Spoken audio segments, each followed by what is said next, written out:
Good morning, everyone. Thank you so much for being here and joining us. We're going to give this just another few seconds or so as folks start to log in and join us for today's webinar. I'm John Torres, Vice President of Communication and Public Relations here at NCBA CLUSA. And again, thank you so much for joining us today. Today's webinar will be, I'm sorry, I lost my note here. But today's webinar is going to be recorded, and we ask that everyone keeps their camera and your audio muted. There will be a question and answer portion throughout. Feel free to use the question and answer tab on the bottom of the screen to ask your questions. We'll monitor those and to make sure we're trying to get as many questions as we can toward the end of the program.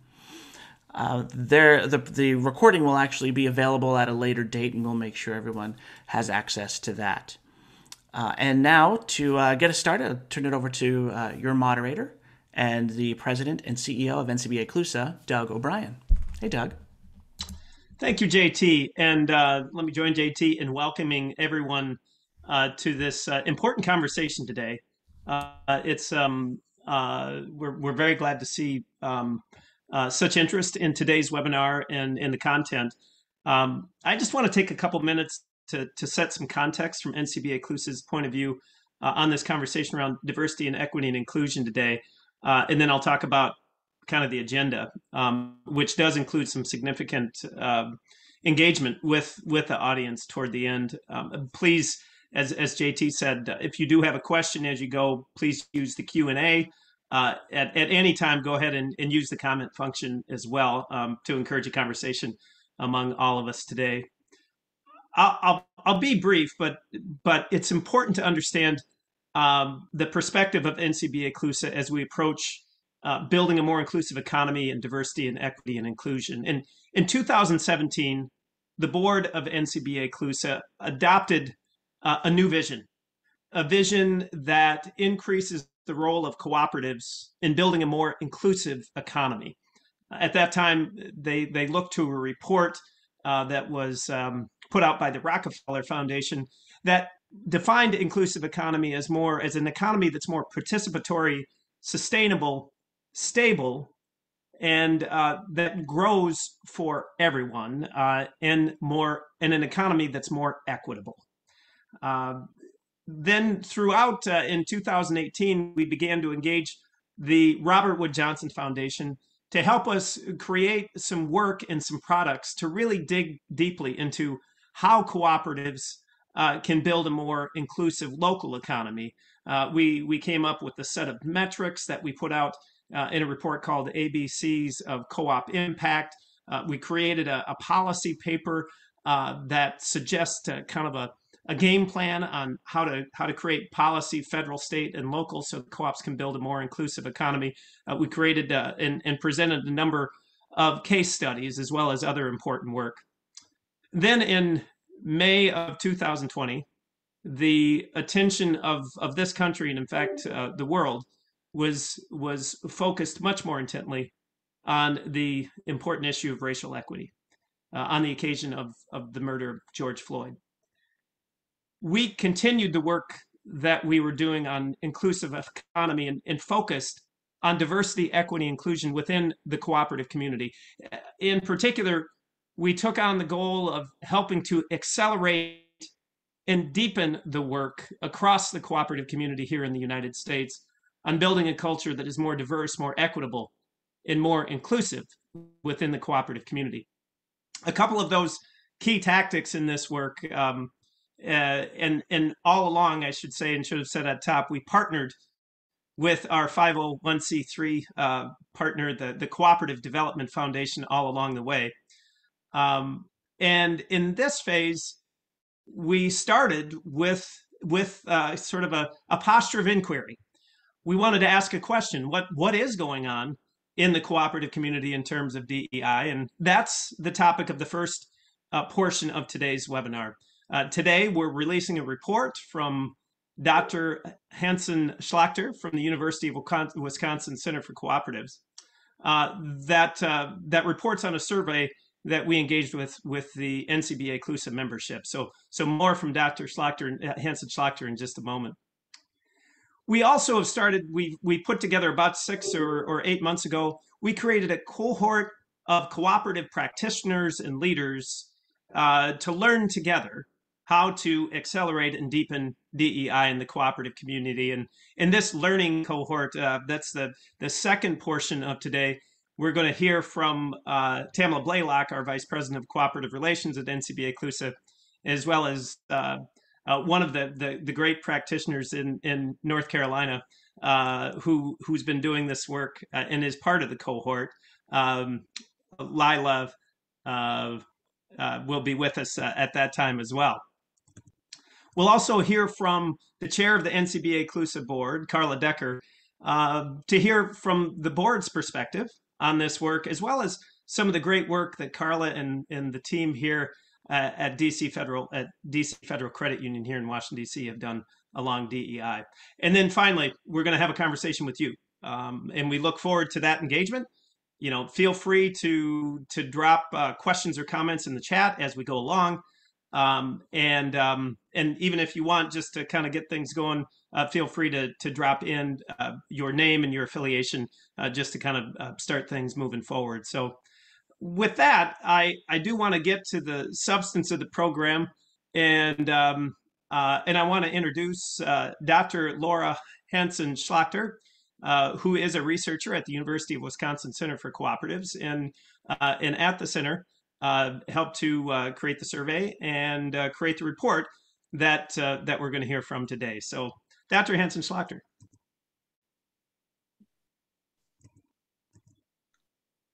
All right. Hello, everyone.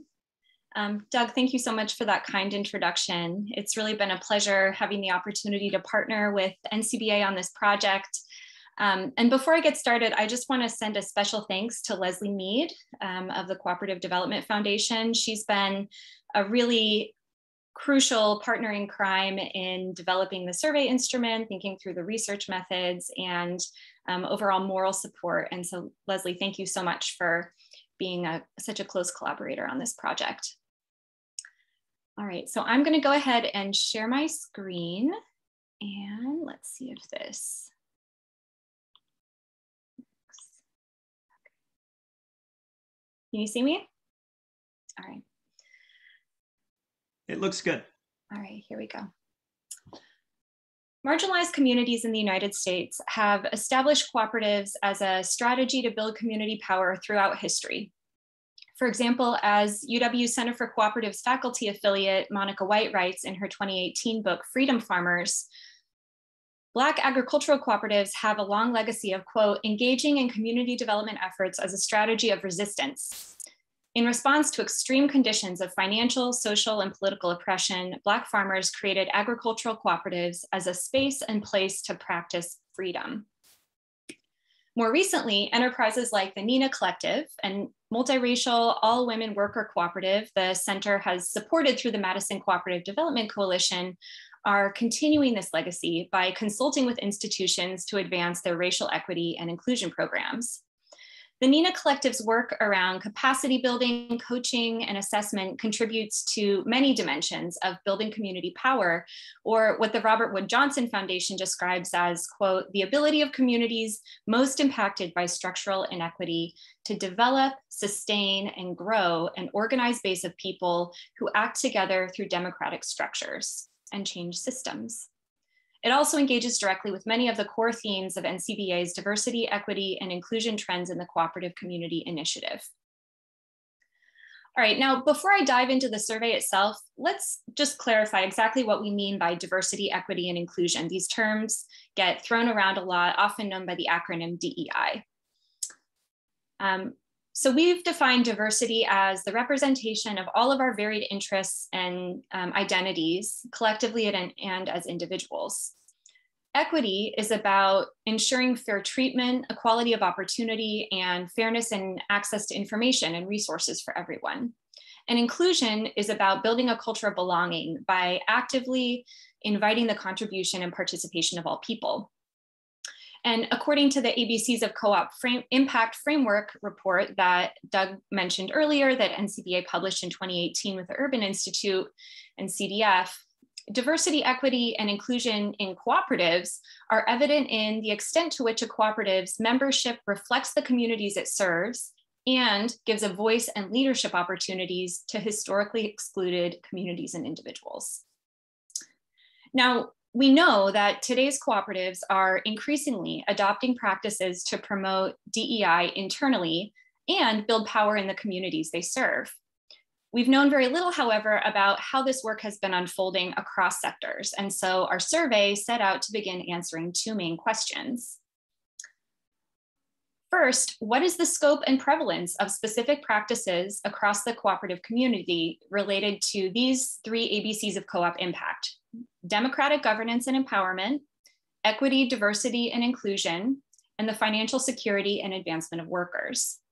Secondly, we wanted to know where are the most opportune areas to expand cooperatives' impact in these areas.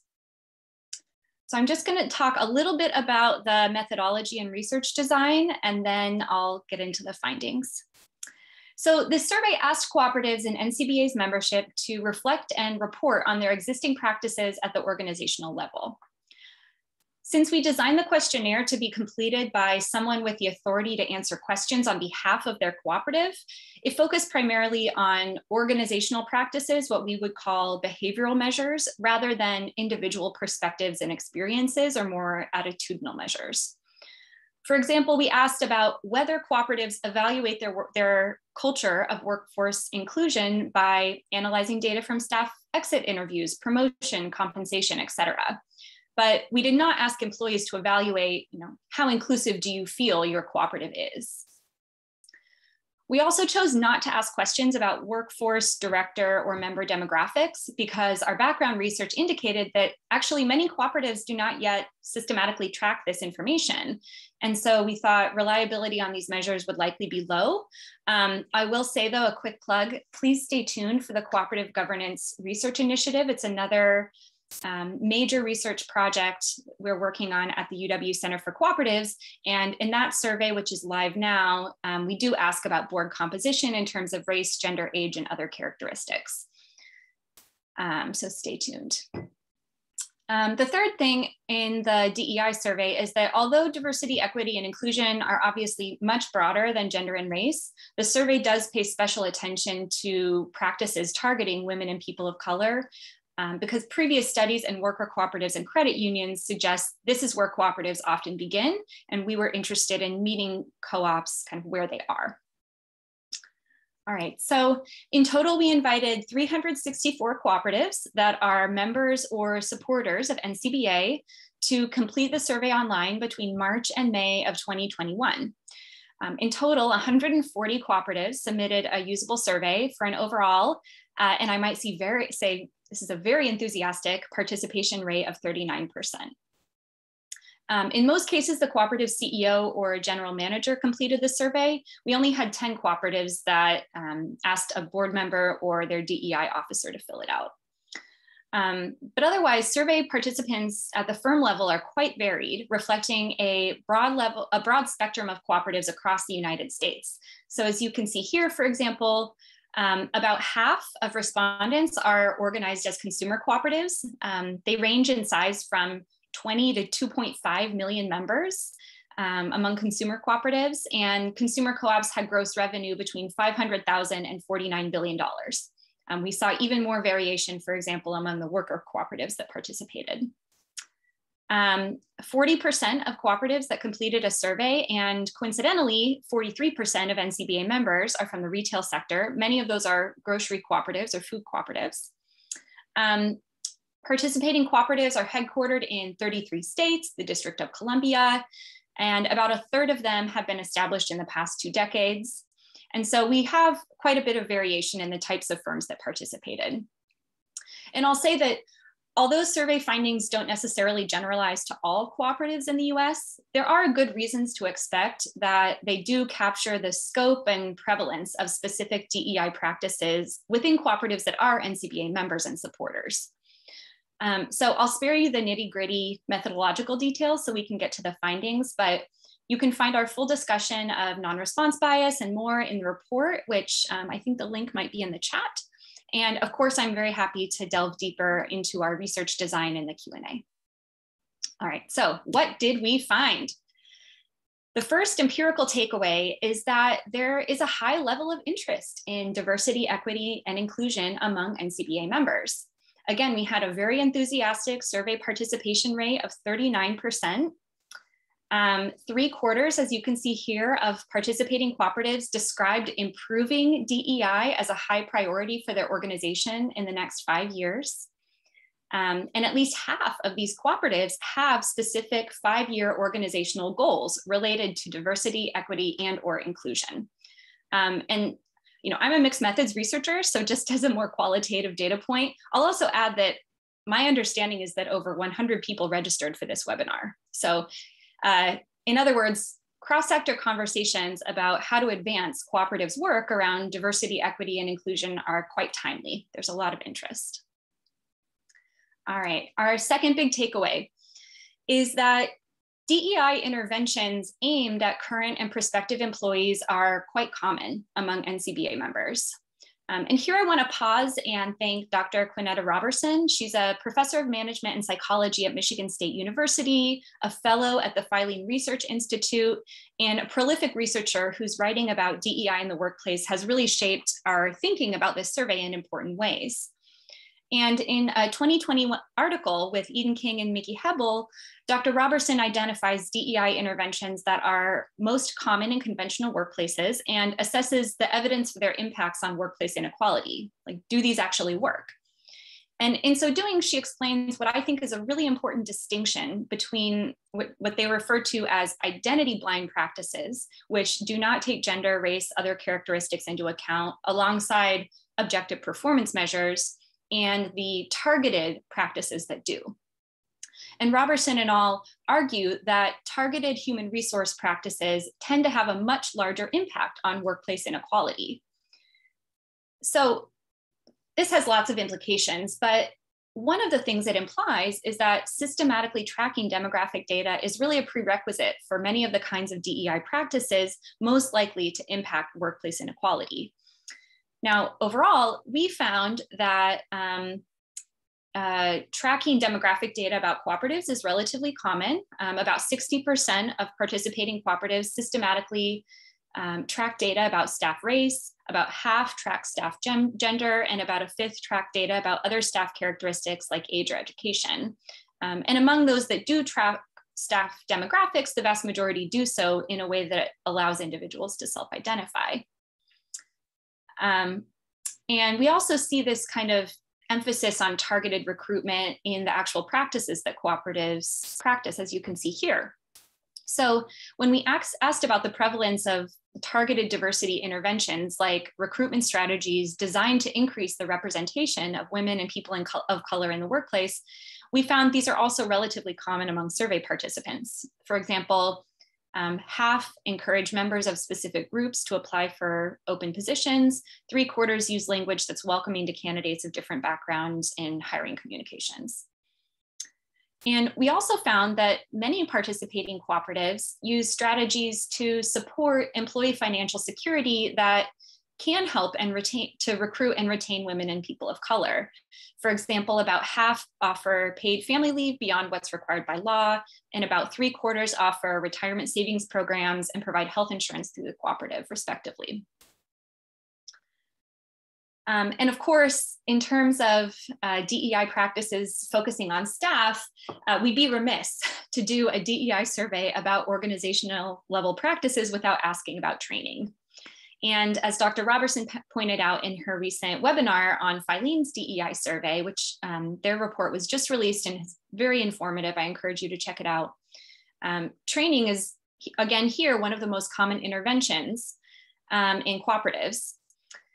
And the thing is that the research shows largely that although training is quite common, it tends to have a much larger impact on individual biases and relationships between colleagues than workplace inequality per se.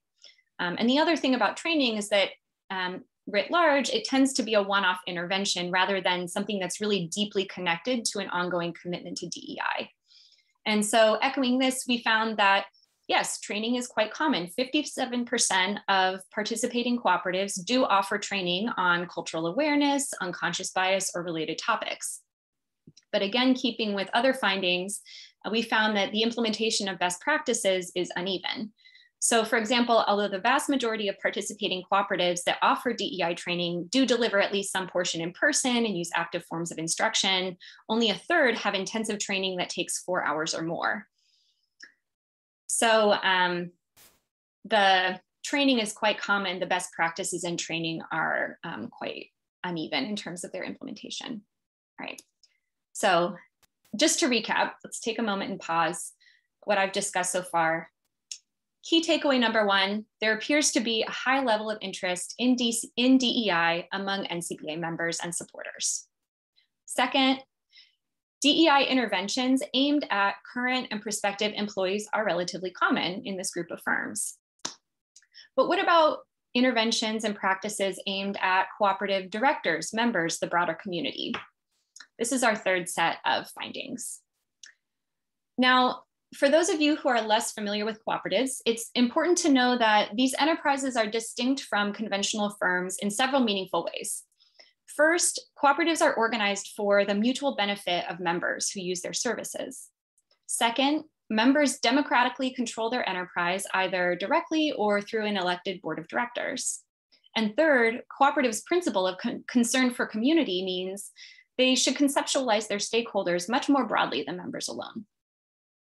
And so taken together, this all implies that DEI in cooperatives is not only about internal practices targeting employees, it's also about the extent to which a cooperative's membership and leadership reflects and empowers the broader communities it serves. And here, our third key takeaway from the survey is that the adoption of DEI interventions aimed at cooperative directors, members, and other stakeholders is actually pretty mixed. For example, when it comes to directors, we find that half of participating co-ops systematically track demographic characteristics of board members like gender or race. Only a quarter of them do that for members. About half of participating cooperatives actively encourage women and people of color to run for the board. But less than a quarter of them report back to their members on the status of DEI initiatives at their cooperative. And when it comes to DEI practices that are more oriented towards a cooperative's role in the broader community, adoption is especially uneven. So, for example, 3/4 of cooperatives that participated in this survey partner with other organizations that are building community power, but only 15% have a purchasing policy that prioritizes contracts with members of historically marginalized groups.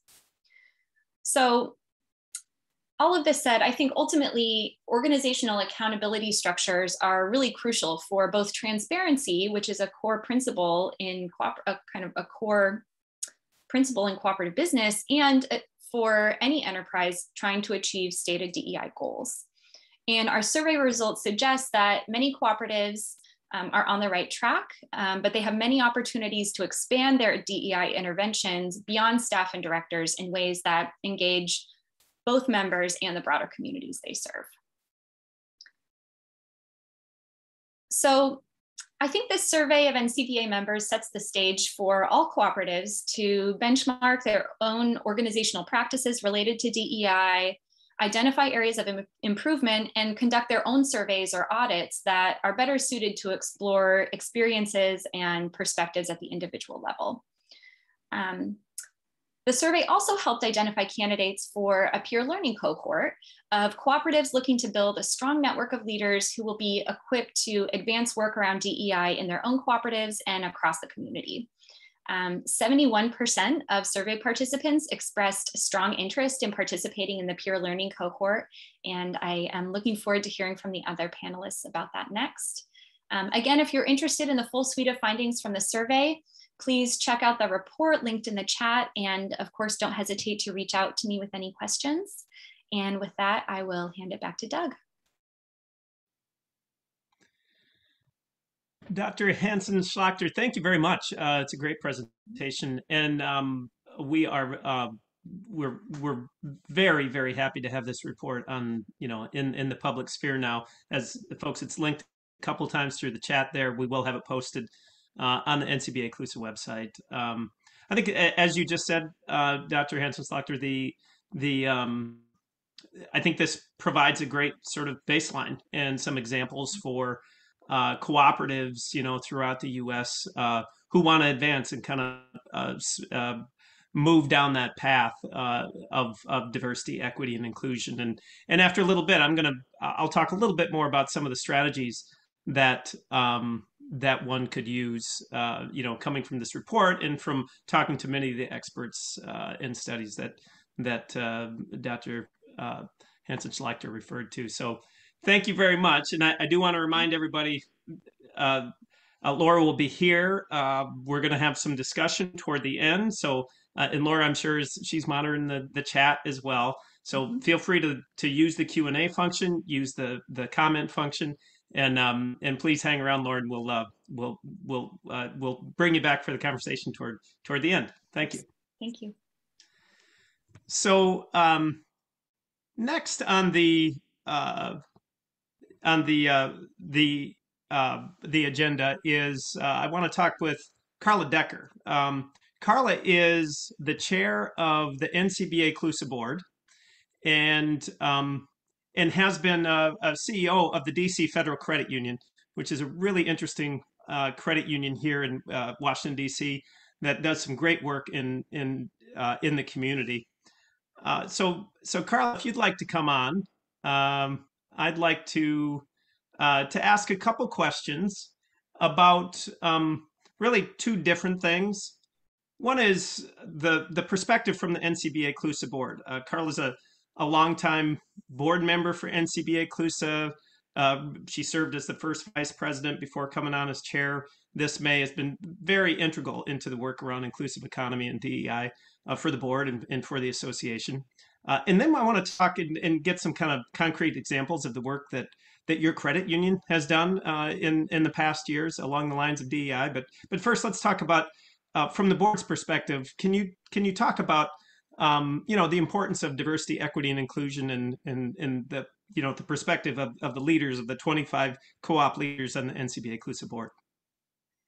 Absolutely. And Doug, thank you so very much for having me here. It's truly an honor and a pleasure to be joining the panelists and learning more about the outcome of the survey. You mentioned at the beginning of the webinar that in 2017, the board had adopted a vision for a more inclusive economy built through cooperatives. And in fact, the actual vision statement that NCBA adopted at the time was that as a collaborative partner, as the National Apex Association for Cooperatives in the United States, we would be focused on building a more inclusive economy. We would be a partner, an advocate, truly a driver for, again, building this inclusive economy in which people in the United States, but people truly around the world would be more empowered to contribute to this shared prosperity and well-being for themselves. The work that has resulted from this vision that was implemented in 2017 has revolved around a number of initiatives that you've already mentioned, but related to DEI specifically, I do want to share with the audience the fact that the board is interested in just how DEI can be more expressed and better understood within the cooperative identity, again, as that tool that ultimately creates a more inclusive economy. So in starting in, let's see, September of 2019, I want to say, the board of directors adopted a resolution that DEI would be clearly understood and enacted in the values of principles. This followed one of our member associations, the Credit Union National Association, which had earlier that year also adopted an 8th cooperative principle that embraces diversity, equity, and inclusion. More recently, and starting in maybe late 2019, but certainly throughout 2020, We have been engaged in conversations with not only the membership, reflecting the increased interest of the members on DEI matters, but also with the broader cooperative community, the international community, particularly under the umbrella of what is the International Cooperative Alliance. And more recently, the board has had an opportunity to, one, affirm its commitment to this vision of the role of cooperatives in building a more inclusive economy, but also the board has been interested in forming a DEI working group of board members, again, to advance dialogue and conversation around DEI. So long answer to say that at the core of our vision, our collective vision as a board of directors, DEI has been central to it already for the past 4 years. Carla, thanks for that context. It's extremely important context, I think, and I think it's such a timely comment on about the resolution that the board of NCBA CLUSA adopted in October of 2019, and we have the World Cooperative Congress happening in the first week of December with the International Cooperative Alliance, and in fact, we are actively engaging the global community on this conversation. So really appreciate that. So from that kind of the national perspective, even the international perspective of the cooperative identity, let's bring it back home and get concrete, kind of granular. And I can't think of anybody better to talk to, Carla, because of the work that you and your team at the DC Federal Credit Union has done over the years. Just to think about some examples of what does DEI, what can it look like on the ground?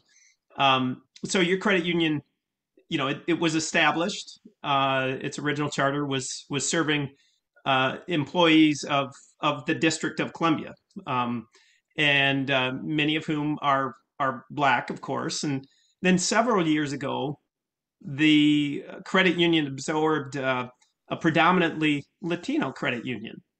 Can you talk about how your credit union adapted to make sure to serve and to include both of these communities and maybe even communities beyond them? Yes, absolutely. So as you mentioned, 1954 is when the credit union is chartered, and it is chartered to fulfill a gap in the market, and that was that our Black local government employees lacked access to truly access to credit. I mean, forget about affordable; it was just even access to credit. And you fast forward into the early 2000s, and what was happening in the district was a really high rate of gentrification. The district has, as its economy aside from government, a very robust service industry, which in turn was attracting a lot of immigrants, particularly immigrants from the Americas. Many of these individuals were undocumented. They were very much working in an informal type of economy, cash-based economy, and therefore they were also just very vulnerable to robberies. So our members, the local government employees, were interested from a safety perspective, from a public policy perspective. They were interested in being able to change that situation. So they literally used their credit union to then be able to, in a way, execute on a public policy interest that the local government couldn't enter into directly, which was providing financial services to undocumented individuals.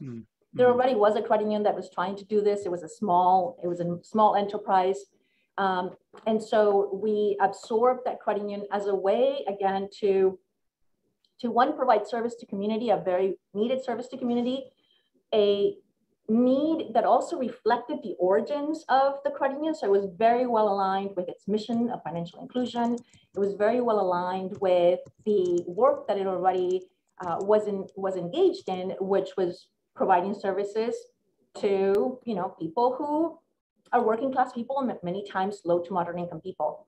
And so that's how sort of the story evolves. And today, about 15% of our members are Latino, and the vast majority are Black residents, most of them still local government employees. All right, great. Oh, that's such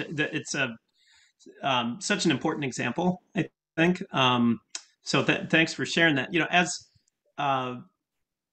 As your credit union, kind of set down this path of serving more of the community, including more of the community. Can you talk about how you prepared the staff? How do you identify and train staff to address the specific needs, particularly of young people and those people without documents? Yeah, thanks. So what we know is that the most successful strategy for serving people is to meet them where they are, and I have mentioned serving people of color. And in fact, people of color in the district are, just a very vulnerable population. And they include young people, particularly those youth who are at risk because they're here without parents or because of their socioeconomic background. It includes, a number of low-income families, again, from different backgrounds, and then also the elderly. And the way that we have been successful at being able to reach and engage those members is by being out front, but also by being people who are trusted by the communities that we're trying to serve. That means that our staff is representative of the communities we're trying to serve, but it also means that we engage in important partnerships to ensure that we're linking up to organizations that are aggregators, if you will, of those populations that are within our who are most vulnerable and would benefit the most from our services. And Doug, I think, as I reflect on what it is that we do internally for DEI, I'm going to tell you that we are in this journey that is still very, very in its very early stages, right? So what speaks to me, and I think to other board members about this work that NCUA is embarking in, and particularly as it relates to diversity, equity, and inclusion, is that there are many cooperatives like my credit union that are doing the work, that are engaged or already committed to diversity, equity, and inclusion, and maybe prioritizing one or the other in their own way and in their own expression of their work. But the fact is that the NCBA CLUSA is here to be able to kind of like empower us all collectively to not only be able to understand and celebrate what we have already accomplished, but also those gaps and those opportunities to do more. So one of the things that my credit union is doing beyond thinking about internally staffing is also just how to embed DEI in all of its strategies. And that's where I'm excited to be here in this panel and to hear about the learnings and be able to engage with other cooperators, because I think that that's where the power that NCBA CLUSA brings to the table, that we can learn not only from other credit unions, but also from everybody else in the cooperative sector. Carla, I think that's, well, of course, I think that's really well said. One of the, as you said, one of the core, functions, one of the core, missions of NCBA CLUSA is to encourage learning across sectors and to encourage work across sectors, the sixth cooperative principle. And as more and more of the cooperative community has been focused on diversity, equity, inclusion, we thought we'd use that platform, the natural platform of NCBA CLUSA, to again, accelerate and deepen that work by learning from other sectors, by learning from you, Carla, and from so many others as we continue in this conversation. So, Carla, thank you. I hope you can stick around toward the end for the broader conversation as well. This is great. Now I'd like to turn to a couple folks who are very involved in the DEI learning cohort. I mentioned at top and Dr. Hanson Schlachter mentioned toward the end of her presentation that part of the work in this phase for NCBA CLUSA on DEI is creating a learning cohort of about 45 or 50 practitioners, leaders across the co-op sectors who've been engaged in a very kind of deliberate learning. We're about halfway through it. I have the great privilege of actually participating in the cohort as well. And today we've got a couple folks who are really involved in it who can talk about that work, and maybe most importantly, talk about where it's headed, and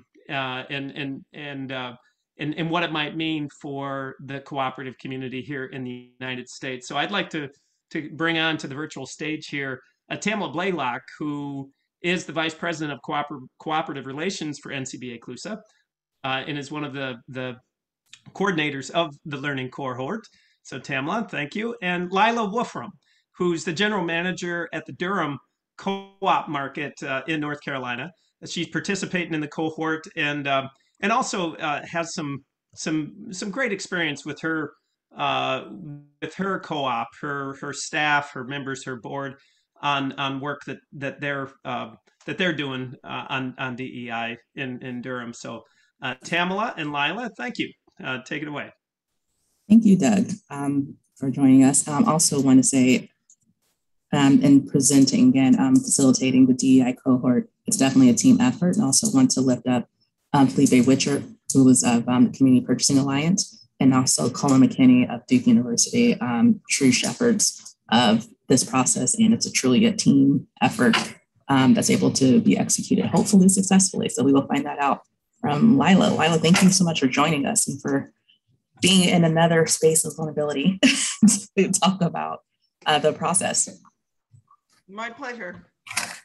Great. So you're the general manager of the Durham co-op market. And first, want to know what inspired you to start this journey to not only fill out the survey, but then to take the step to join the cohort and join the cohort as a deep dive participant? So to be honest, I don't completely remember the process, which I think is part of the success of the project. That my life as a general manager, I think this is true of all. Certainly, the thing I know best is food co-ops, but leaders in co-ops, it's a little like being on a roller coaster. Things move very quickly, and we have to engage at all levels, from the heady stuff that this cohort is dealing with down to the boxes of cereal on the shelves. And so I generally think of my responsibility in this space as to show up when I'm invited to anything that seems like it's going to have some real content to it and have the ability to move me forward in this, especially as a white leader in a co-op. The more education and participation, and ultimately, as you say, vulnerability that I can bring, the better. And so for me, it's an ongoing and perpetual process. So I got an invitation, I think probably it was from Felipe, to participate in this cohort. And frankly, I had no idea what it was. I'm not sure I knew what it was until after the first several assignments and meetings. I just figured this seems like a good opportunity, and let's get on board. Okay, great. I'm glad we started with the assignments, because there is a whole curriculum to this process. And it started out with like frameworks and the history and identity, which was multi-level, layered. So not only of the co-op, but also the people in the individuals who are participating in it, and also the history and identity of those who are members of the co-op and the communities that they serve. So it's so many multi-layers of it in that. How was that process of getting into a cohort, again, of people that you're meeting? There's a lot of reading, and then going immediately to history and identity, and particularly like the co-op identity and how that relates to DEI in this journey? Well, as you say, I really appreciated the approach of this program of meeting the participants at multiple levels. You say I'm an individual as a leader in my co-op, and then I also am a representative of the whole co-op, which itself comprises the whole history of co-ops and food co-ops in Durham, North Carolina, but also our co-op in the community of other food co-ops across the country, and ultimately of other co-ops of all kinds. And I've really appreciated this program's recognizing all of those levels and essentially holding up the fact that ultimately all of them are composed of individuals, and that our individual perspectives and journeys determine in many ways the course and focus of our organizations, and that those two things are really intimately linked, which is to say both that we have an individual obligation for personal education, but also that it doesn't stop there, that we have a real responsibility not just to educate ourselves or to speak using the best possible language, or root out our own biases or whatever the sort of personal learning journey might be, but we have an obligation based on the power of the cooperatives that we have built to really increase access and look at the barriers that we continue to throw up against inclusion.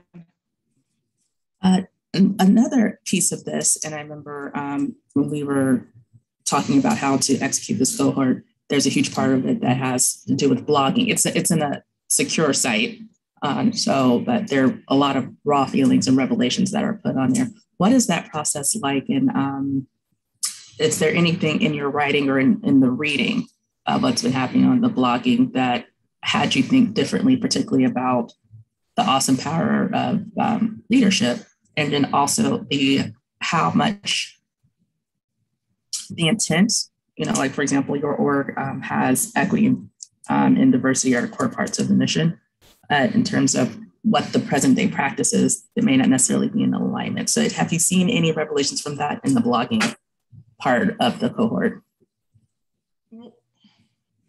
Well, so I certainly would say, you mentioned it's a secure site. I will say, as I have been writing those responses and posting them, I have double checked that it's a secure site.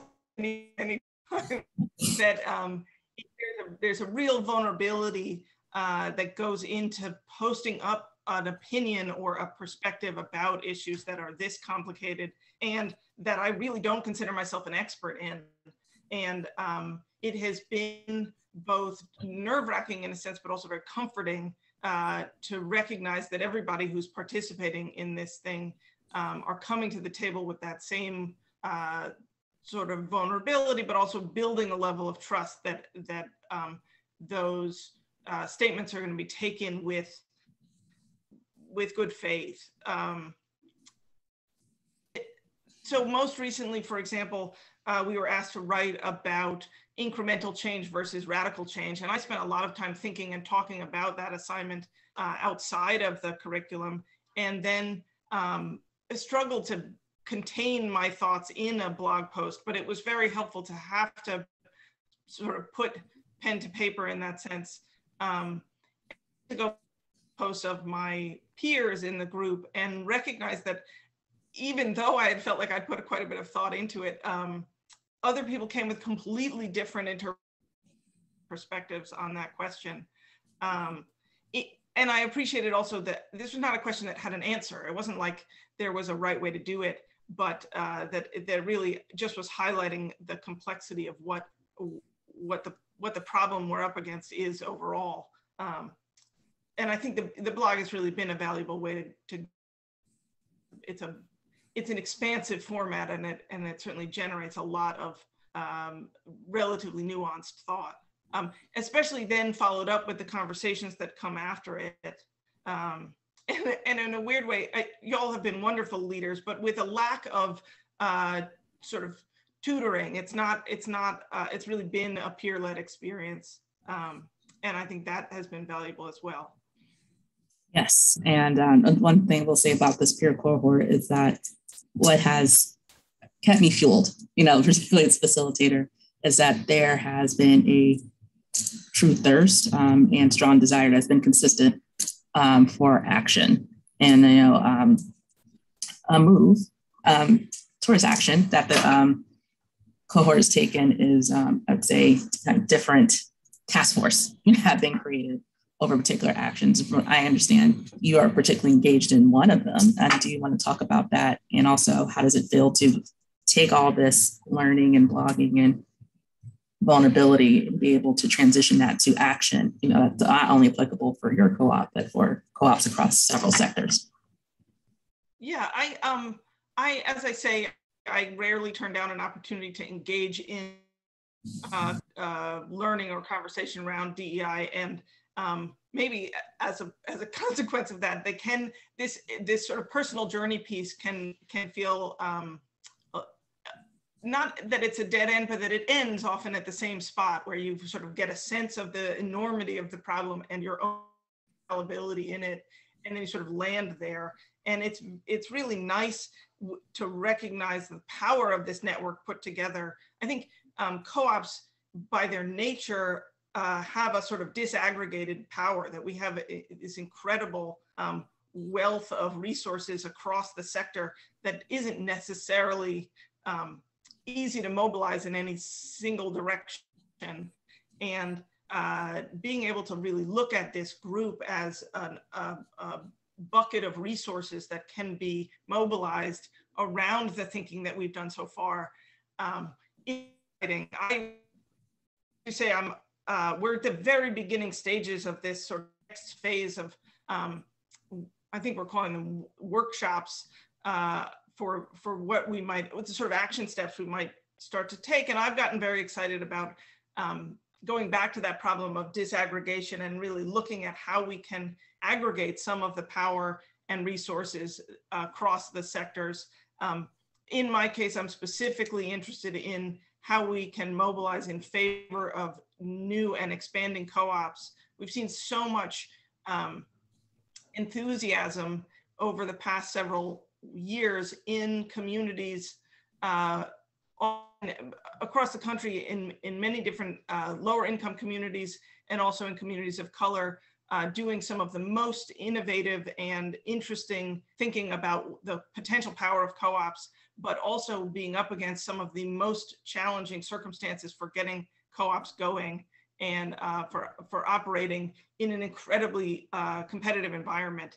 And so I'm interested in putting together a group to really try to put our heads together about how it might be possible to increase access to financing and capital for these startup groups in ways that would maintain local leadership and power, that obviously we don't want to trade off autonomy in those co-ops for access to the resources that if you look at the entire community that we represent. So I'm looking at putting a workshop together with people who have more skills and expertise than I do in things like financing mechanisms to really puzzle that out and what we can come up with.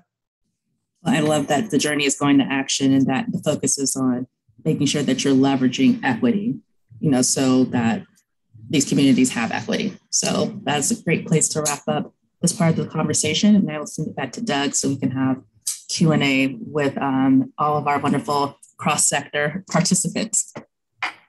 Thank you, Leila. Thank you, Tamela. And I before we get to the Q&A and to the conversation, which I'm really looking forward to, I want to hang on to this notion of action. Indeed, the work that we've been doing at NCBA CLUSA, the survey, the learning cohort, even the work before that, it is intended to drive new activity that helps build more inclusive local economies, more diverse and equitable cooperatives. So I just want to point to some potential strategies that co-ops can take. Many of them have been alluded to in different parts of today's webinar already. But on page 19 of the report, we put together and kind of bucket them in some themes on potential strategies that co-ops can take to accelerate and deepen their work around diversity, equity, and inclusion. I'll just take a minute to walk through a few of these. I'm not going to look at it and not going to talk about every one of them, but one of the key things is to make your intentions known. There's a lot of ways that a co-op can do that. As Carla mentioned, at NCBA CLUSA in October of 2019, the board adopted a resolution around diversity, equity, inclusion, and the cooperative identity. We've seen many other cooperatives, with the board, whether it's adopting a resolution and then sharing that. And there's a lot of opportunities to share that with the different circles around the co-op, whether that's the members, the staff, the broader community. So one of the first steps to consider as a strategy is to indeed make your intentions known. Really importantly, I might argue maybe the most important thing to do is to listen and learn. Basically be very deliberate about engaging the key stakeholders, your members, your staff, potentially other members of the community on how the cooperative can increase its diversity, be more deliberately inclusive. These tactics are pretty well worn. We saw some of them that were mentioned expressly in the report that Dr. Hanson Schlachter presented. Engaging a consultant, if it's a co-op of some significant scale, perhaps assigning or having a dedicated staff member to work on DEI. Certainly targeted training and professional development to the needs of specific affinity groups can be an important and effective strategy. And around this listen and learn, remember the board. Potentially include the board as part of the strategy, whether that's the same exact training that the staff is receiving, which is actually one of the tactics we're doing at NCBA CLUSA. We have sort of a continual training module over time, and the staff at NCBA CLUSA are receiving pretty much the same exact curriculum that the board receives over time. So those are a few ideas just to accelerate here. And again, it's just on page 19 of the report that's linked. Expand transparency in the board and staff recruitment. Of course, it was alluded to earlier how important it is to be as transparent as one can be, and think about which of those stakeholder groups that you can share information about the efforts, about the demographics of the different parts of the co-op. So transparency and board and staff recruitment, being very deliberate about making sure that the co-op is reaching out to those communities for hiring, and working on some of the those best practices on how to develop those relationships with different important communities. Track and report. I think that's very obviously very closely related to transparency. It's beginning to get a baseline on the demographic data of the communities, of the members, in addition to the staff and the board directors, and from that baseline you can have more clarity on the current state and perhaps where a more optimum state of composition of the cooperative might be. So track and report, and then finally make your commitment real in the community. So most of these, almost all of these, have focused pretty much on activities within the co-op, practices, reporting, etc. But DEI, of course, as suggested by the 7th cooperative principle, it does go beyond just internal to the cooperative, and it's engaging with the community to establish things like purchasing policies that prioritize certain groups, or supporting community power building efforts in different ways throughout the community. So those are just some potential strategies to really move toward action for the cooperative community. And we intend at NCBA CLUSA to continue to lift up these examples, the great work that's already happening in the cooperative community. And we know, and I think this report showed that there's still a lot of work to do. So so that's those are a few of the potential strategies. And now we would like to go to some question and answer. And thank you for those who you've dropped a couple questions in the Q&A, and we'll get to those in just a moment. And feel free to engage on the chat as well. I'll try to keep up with that. I know staff are tracking some of the traffic there too. So I might, though, Dr. Hansen-Schlachter, I'd like to invite you to come back on for a second and help us kind of move towards the conversation and discussion phase here. And I'd like to ask you a question about, in your research, you had a chance to look at how specific co-ops are addressing diversity, equity, and inclusion. Can you talk about, some of the specific work that you saw across some of the sectors? Absolutely. Thank you very much for that, Doug. I mean, this data is so rich and the survey is quite comprehensive. And so a lot of thanks is warranted to everyone who took the time to participate. And as I said earlier, we did have great representation from different cooperative sectors.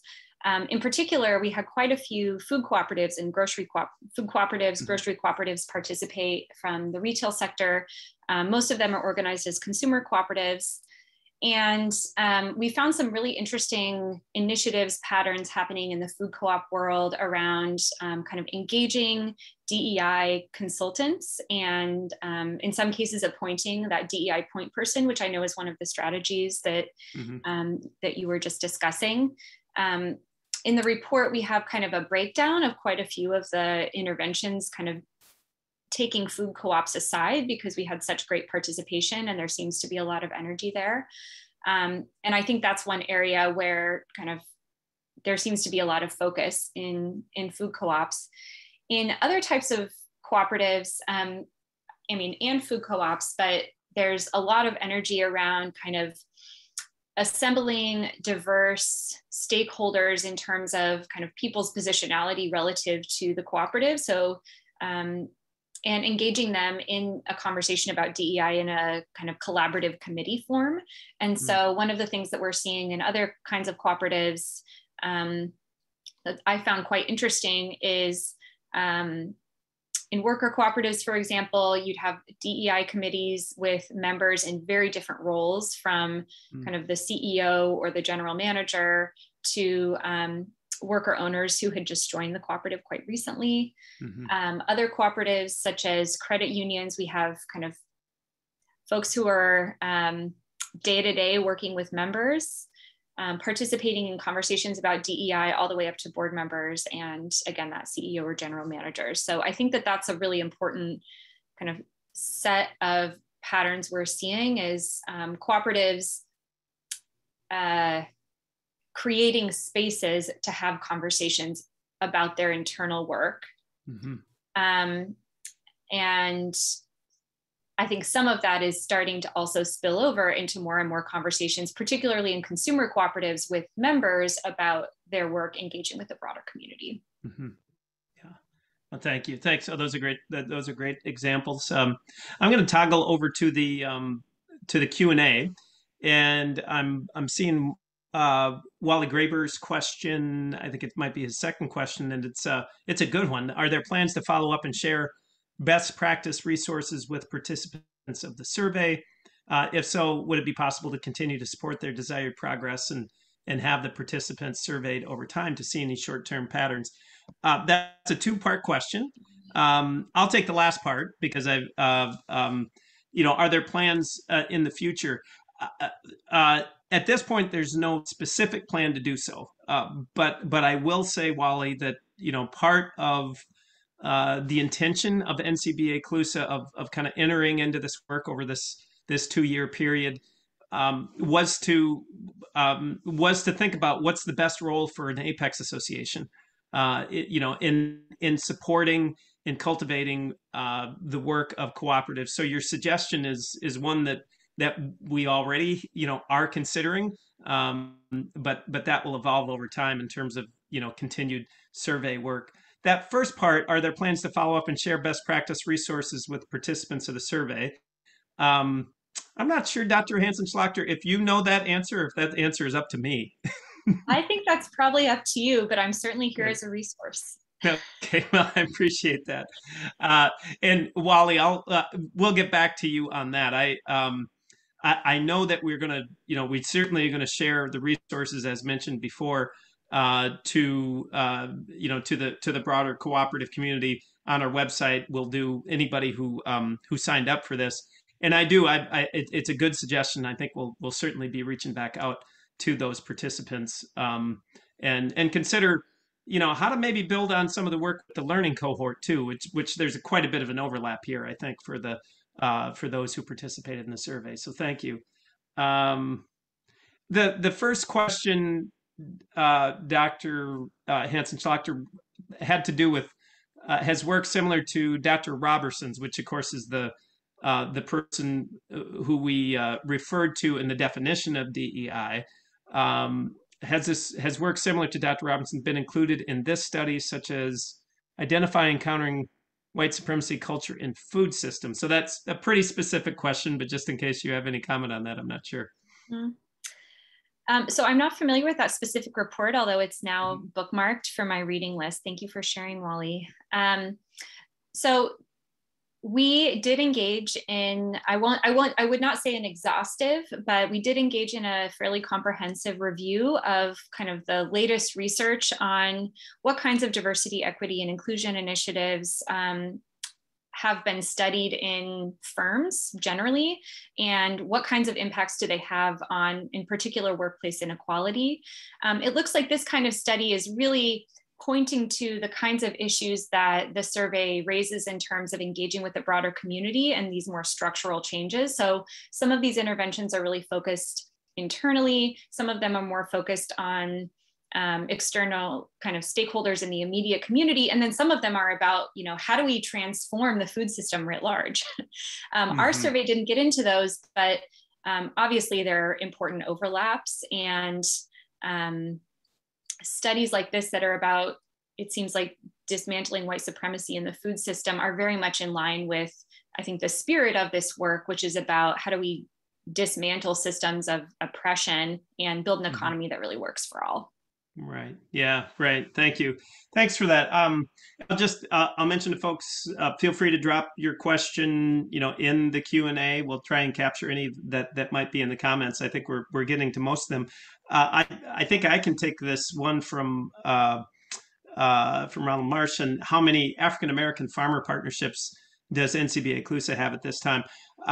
We have, a number. I'll talk about one in particular. We do have, a number of members who are predominantly Black farmers co-ops.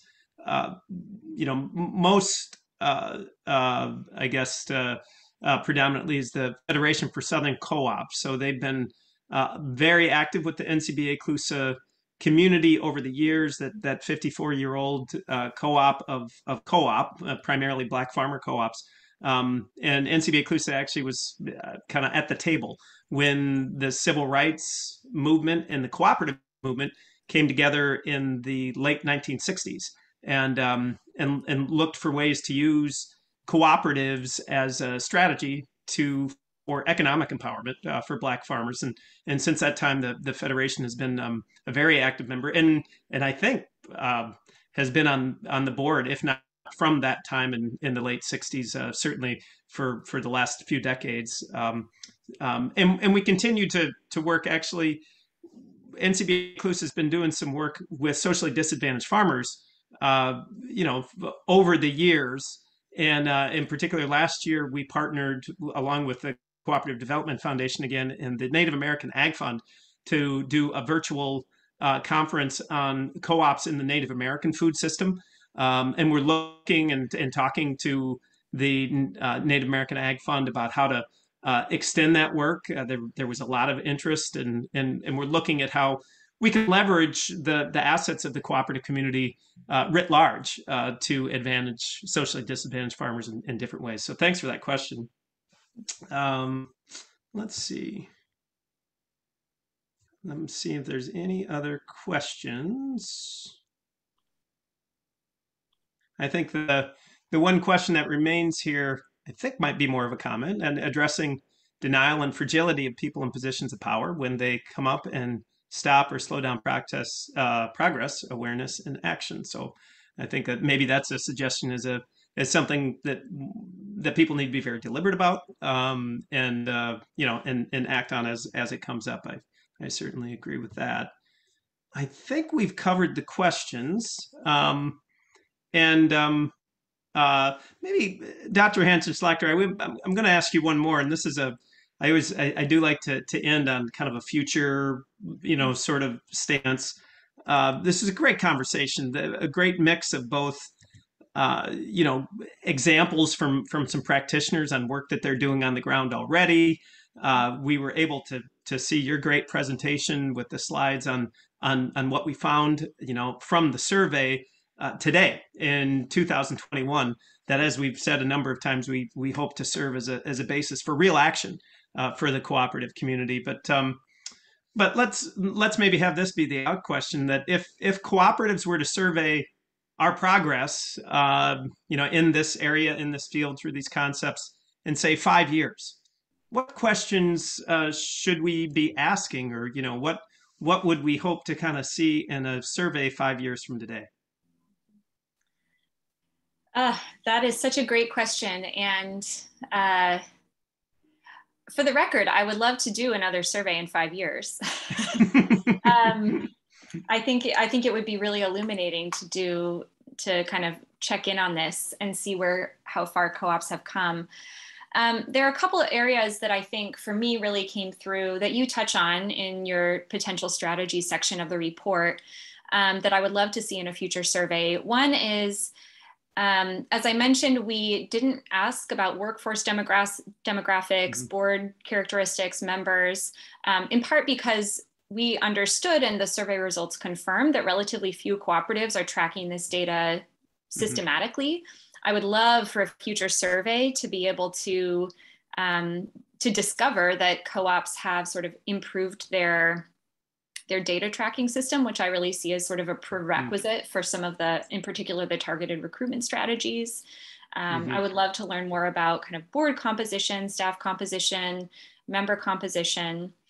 The other thing I'm interested in exploring in a future survey would be doing a much deeper dive on these efforts to build community power. So, we're any survey, right? You're always limited in what you can ask about, but I would love to learn more about how exactly are cooperatives partnering with other organizations in their community to build community power. How exactly are they kind of making their cooperative a more inclusive space? A little bit more detail and kind of richness there. And then the third area I would say is just, I would love to see that cooperatives are exploring these kinds of issues at the individual level. As I said earlier, this is a firm level survey. Obviously, the vantage point of a CEO or a general manager is going to be very different from someone on the shop floor. And so one of the things that cooperatives can do is to, conduct their own internal DEI survey to really get more at some of the variation in individuals' perspectives and experiences. That's great. Those are, the great. There's those are great examples of work to be done, and I think that's. I mean, for me, that's one of the themes, from today's webinar and from the report is that there's a lot of good activity already going on and some great examples. And probably, in fact, certainly a lot that we don't really know about that we haven't surfaced. So there's more to learn from each other across the cooperative sectors, and there's more to do. So with that, Dr. Hansen-Schlachter, thank you very much. Thank you, Carla Decker. Thank you, Leila Wolfrum. Thank you, Tamela Blalock. It was a great webinar today. We have recorded it. We will post it. And we look forward to, continuing this conversation around diversity, equity, and inclusion at NCBA CLUSA, and really appreciate everybody's participation today. So have a great day, everybody. Thank you.